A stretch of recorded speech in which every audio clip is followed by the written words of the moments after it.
Hi, I'd like to talk about a couple of things. The first of which is my uploads to YouTube. Regarding chess videos. I'm not sure how often I'll be uploading chess content to my YouTube channel. I might aim for one video a week.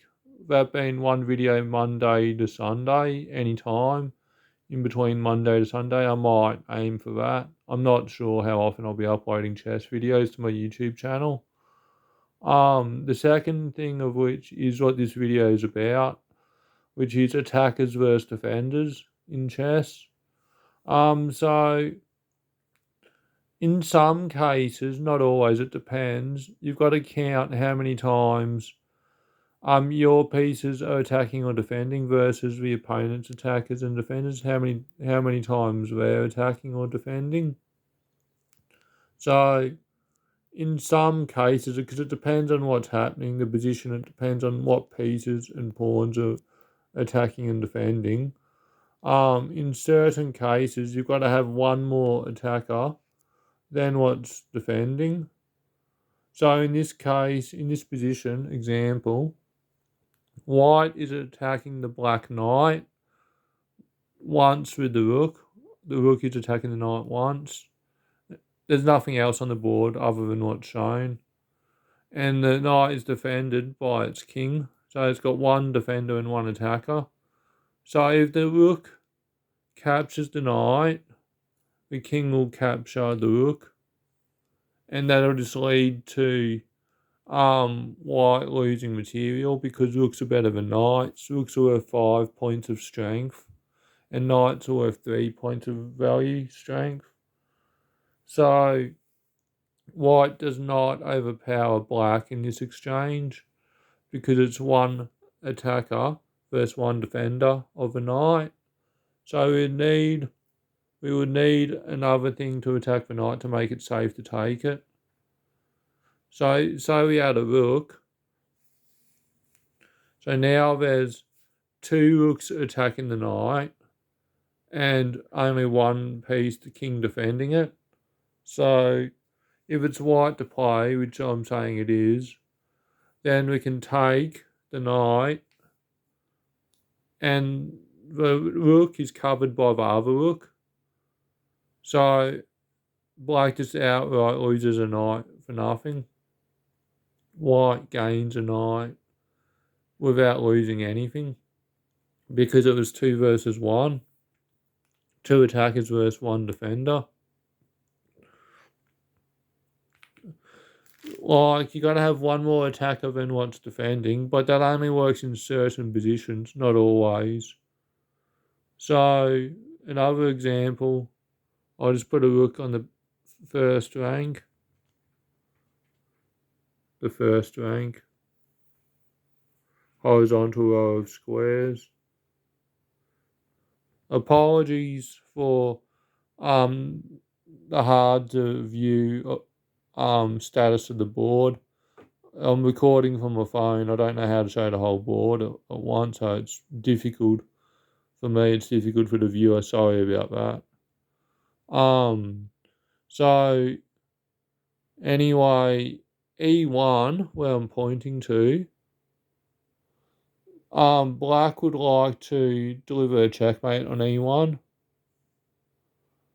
But the problem is that the rook defends E1.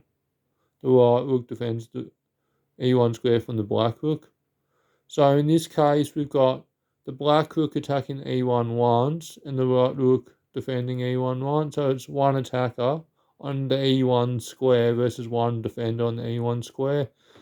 And because there's an even number of attackers and defenders, they cancel out. So if black goes to E1 with the rook, they just lose the rook for nothing. Like, black just lost a rook, lost 5 points of value because one attacker versus one defender cancels out. So we need an extra attacker. So now there's 2 attackers on this square and only one defender. This is a very basic example, but the concept is very important to understand. You've got to have more attackers than defenders in certain positions. Some cases it's not relevant, but I'll get to that. In this position, because all the pieces involve the rooks, which means they're the same piece, the same value, we just need an extra attacker than what's defending. So we've got two attackers versus one defender. So we'd give a check.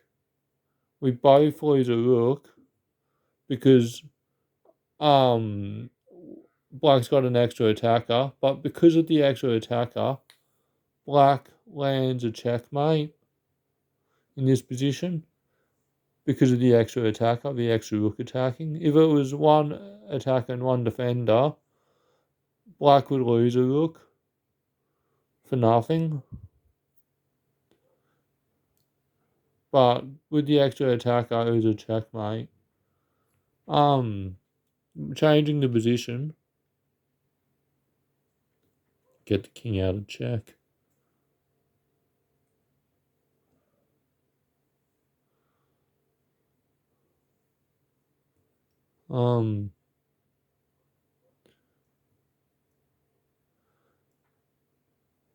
So here,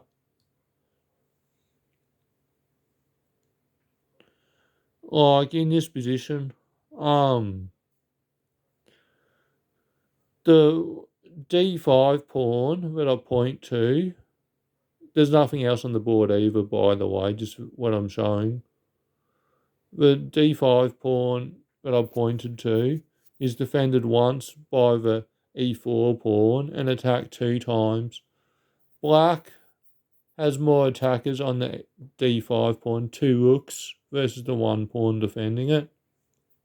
The problem with this is even though black has more attackers, black would have to give up heavy material to get those 2 pawns because like the rook is more valuable than a couple of pawns. That's the problem with this. So even though black has more attackers than the 1 pawn defending the pawn, like it'll look like this, because black's material is better, it's irrelevant that there's more attackers. So it'd take the pawn, it'd lose the rook, and gain another pawn, which is perfectly fine, but that's another topic. The concept being that like the concept is that like black lost 5 points to get 2, but due to the position, it's perfectly fine. It's just the concept I'm focusing on. Thank you for watching. Bye.